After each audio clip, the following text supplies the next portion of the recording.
Peace,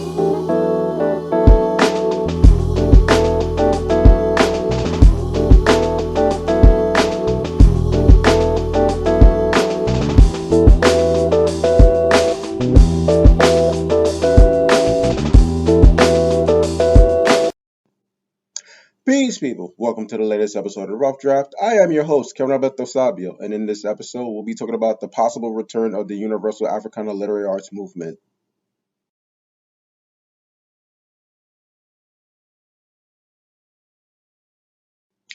Thank you for tuning into this latest episode of Rough Draft. We are now in the month of June. So, in the month of June, we have several things going on. Number one, June is known as Caribbean Heritage Month.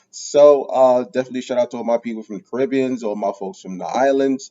Especially want to give a shout out to my peoples back home in Brooklyn. You'll say East Flatbush, where I'm from, and also Crown Heights, where you have the home of the Caribbean Massive.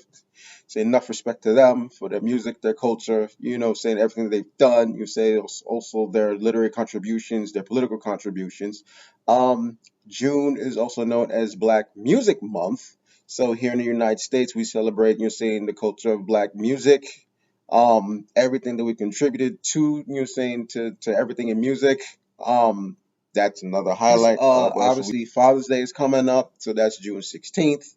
Also is the fact that you have the summer solstice. So the summer solstice will be the 20th? Yeah, June 20th. You also have Juneteenth. So it is now an official holiday here in the United States, June 19th. Well, actually, Juneteenth is really supposed to be from June 16th to 19th, but that's for other people. Concerned out here in Raleigh in the town of Knightdale. The Knightdale will be having their African American Festival. That will be held on June 15th.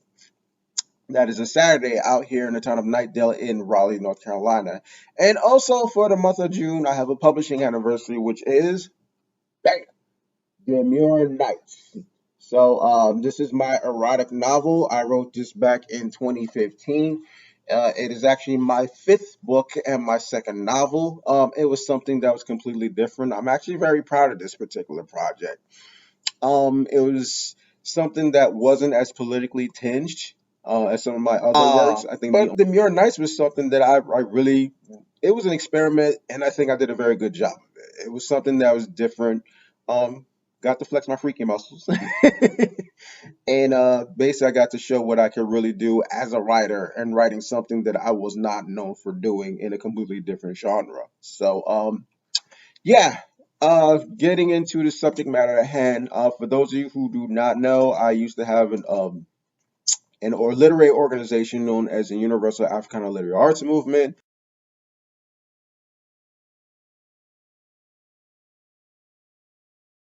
If you are unfamiliar with it or the reason why I shut it down, to find out more, research episode 2 of the Rough Draft, in which I talk about the organization.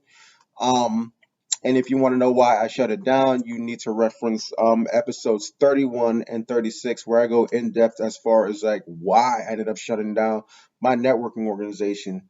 Um, I shut it down back in 2021. So it was getting a bit much. We were still coming out of the COVID shutdowns, and so a lot of the things that I tried to do, it was hard to do, as well as juggling my writing career at the same time. So I needed to figure out which master I needed to serve, and so obviously I wanted to concentrate more on my own individual writing career, and I had to put aside my networking organization. So the literary arts movement, I basically ended up shutting it down.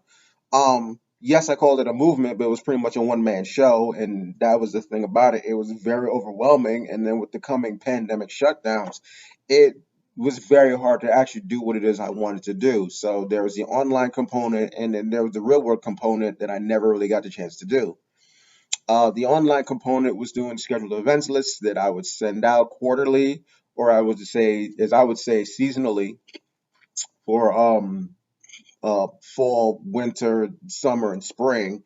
But also the real world component was supposed to be to actually eventually hold like a 2 day, 1 or 2 day festival that I would call the expo and bring a whole lot of people from different facets of the industry in one place at one time, just to show what we as Black people, as people of African descent, are doing in this industry. Um, Never got to do the real world part because I just never had the help to get it done. And then, like I said, with the pandemic shutting everything down, I wasn't even really able to do the online component as far as sending out a list of events of different events that people would go to, whether they were Comic Cons, book fairs, literary festivals, conferences, and so forth. So it's been a few years, about 3 since I've shut it down.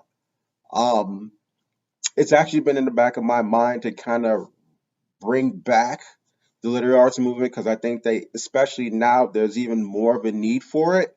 But I want to kind of bring it back in a very limited capacity. So, one of the things I was thinking of doing was actually on top of what I'm doing now with the rough draft, which the rough draft was never originally supposed to be intended as a self promotional tool. It was actually supposed to be an extension of the literary arts movement because it was supposed to be a way for me to like do field productions, go to different cons, go to different festivals, book fairs, or whatnot, interview people like fellow authors, you saying friends of mine that are fellow authors, you saying comic book artists and publishers, you say bookstore owners, things like that. Um, which is what the original intent of the rough draft was. I'm thinking to kind of bring back the literary arts movement in a limited capacity, kind of doing the same thing as far as doing like the video component. Because the literary arts movement does have its own email address, and so I can set up an account on YouTube and set up a channel there and just do like a web series solely for the literary arts movement. I haven't really made those plans, at least making them concrete. I would actually like to get your feedback on it. Um, I have possible names for what I want the show to be called. Like one of them is called the Sesh Scrolls because that was the name that we were originally called back in ancient Kemet during the Nile Valley. We were not called scribes. I believe scribes is actually the more European version of what a sesh is. So uh, yeah, I've wanted to bring back the movement. Uh, I would like your people's feedback on it. Would anybody actually want help instead of this being a one man thing? You know what I'm saying? Because that was the whole problem that I had with it in the first place as far as having to shut it down. I'm doing all the work by myself. I kind of don't want to go back to doing that.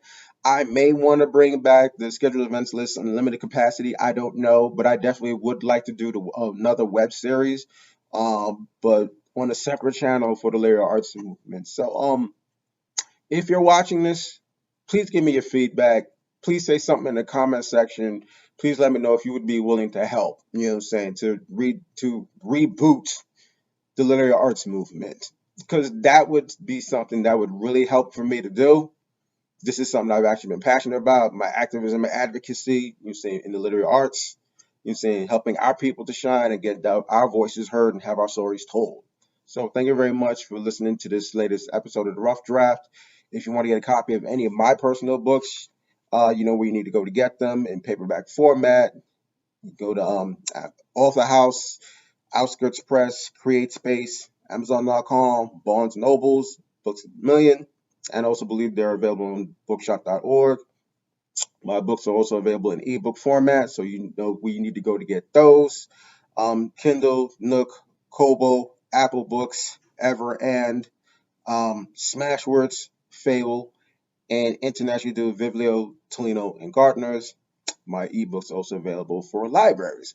So if you like to if you like to gain access to my ebooks through the libraries, hopefully they have a connection to any of these outlets, which is Overdrive, Hoopla, Baker and Taylor, Biblioteca, Palace Marketplace, Odillo, and internationally to the UK and Australia through BorrowBox. If you are watching this on YouTube or Vimeo, you know what you need to do. Please definitely like the video. Please definitely leave a comment, especially in this one, so I can get your feedback as far as like bringing back the Universal African Literary Arts Movement in the capacity that I told you about. Definitely subscribe so that way you know the next time I drop a video. or if I say something in the community section and you want to like hit me back through there. So thank you so much. And how I always end this, you know how I always say, keep the fist raised. I'm always on my literary grind, and I'll catch you on the next episode. Doses.